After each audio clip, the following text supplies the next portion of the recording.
lives, you've all probably heard the question, which came first, the chicken or the egg? And by now you probably already decided which sides you're on, right? Okay, who in here is team chicken? Ooh, okay. Who in here is team egg? Nice. I'm going to tell you exactly why you should be on team egg.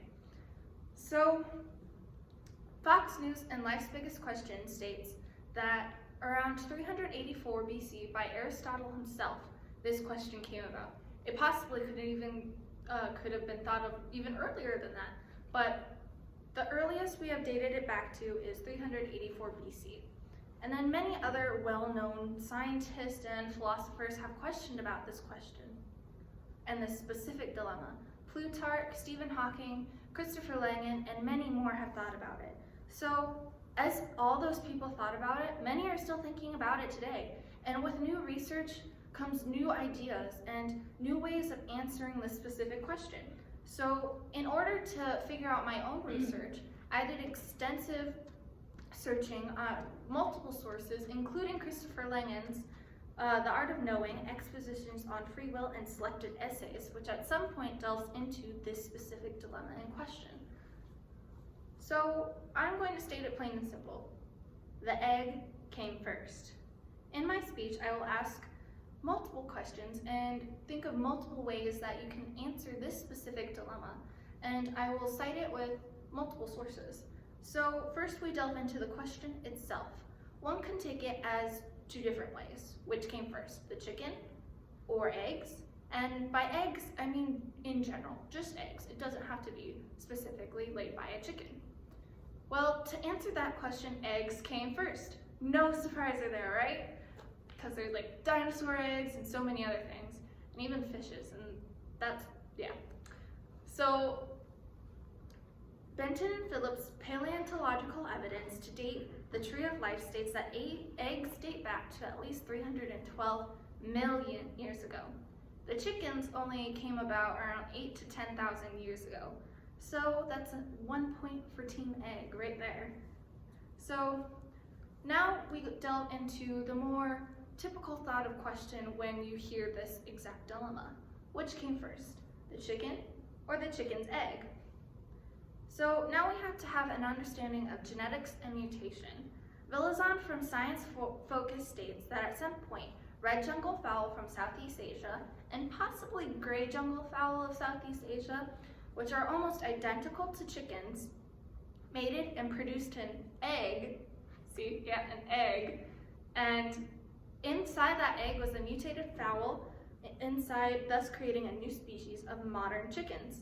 So, like all species, consistent mutations over a period of time produces a new species. You can take the dog, for example. So, two wolves eventually ended up having a mutated wolf with desirable traits to us humans. Us humans took that mutated wolf, found others like it, and bred them together to consistently produce those mutations and desirable traits. Therefore, we have a new species, dogs, okay? So that same process kind of worked with chickens. Us humans took these fowls and we bred them for chickens. Yep, okay.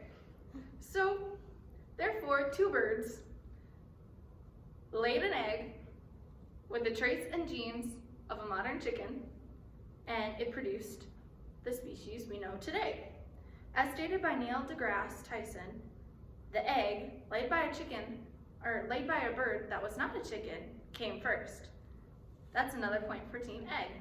So, if one has extensive knowledge on this topic, which I'm pretty sure most of you do, because clearly this is like a really big topic, so you could come back and state that modern chickens need OT17, a protein, need to thicken the shell of an egg in order for it to be classified as a chicken's egg. But if you also know, with this type of knowledge, that a lot of birds tend to actually have this protein. So for example, the turkey has it. So it's most likely that this red or gray jungle fowl from Southeast Asia had this protein too, therefore the egg came first. Overall, and I cannot state this enough, the egg came first, okay? I stated it so many times, and I want to engrave it into your heads. the egg came first.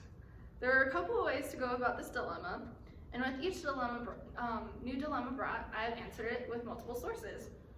So now that you listened to my speech, you can go about your day with your lifelong question finally answered by yours truly. Is there any questions? Yes. Do you think you would win a debate against someone who is Team Chicken?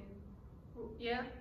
I mean, clearly I have enough extensive knowledge on going this. In the past, before more ways to think of, or new sources and new ideas came about this and new research done on this, people have always thought the chicken came first, most likely due to biblical and other religious variations, because, for example, the Bible and Christianity states that animals came first, and God said, hey, be fruitful and multiply. So if you think about it that way, if you're really, really religious, go for it. But when scientists typically think of it, eggs came first due to factual information that they have gathered over thousands of years. So they came first, and I will state it that way for forever until I die, yes. Any other questions? Yes. Why did you choose to talk about the chicken and the egg subject? I thought, after hearing a lot of my classmates' persuasive speech ideas and topics, I wanted to be the one who kind of broke the ice with all these heavy, dense topics, or topics that I'm personally not as interested in or I don't have knowledge about. I thought it would be really fun to choose something random and see where it goes. So I think the whole chicken and egg debate was really cool. I thought about it in the past, so being able to write this huge 4 to 6 minute speech, I found it very challenging, but I learned more information and I can't think what more I could be happy about. So, final question. I need 3. What is your best source of information that you got from in this speech? Okay, so the best source of information that I probably got from was probably Fox News's article about the chicken and the egg.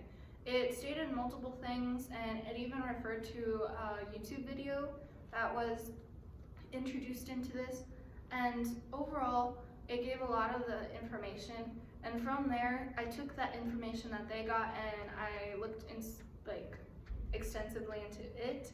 So I looked and I read the part of Mr. Langen's work, and although Stephen Hawking didn't have anything on that, I tried my best to see where he wrote that or where he said that. And I actually looked up Aristotle's Wikipedia page, but it brought me to his biographies and extensive knowledge on him. And he said a bunch of other things from that. So Fox News pretty much brought a lot of the sources I needed. So I would like to say that I would like to accredit most of my speech for them. So. Good job. Why am I suffering?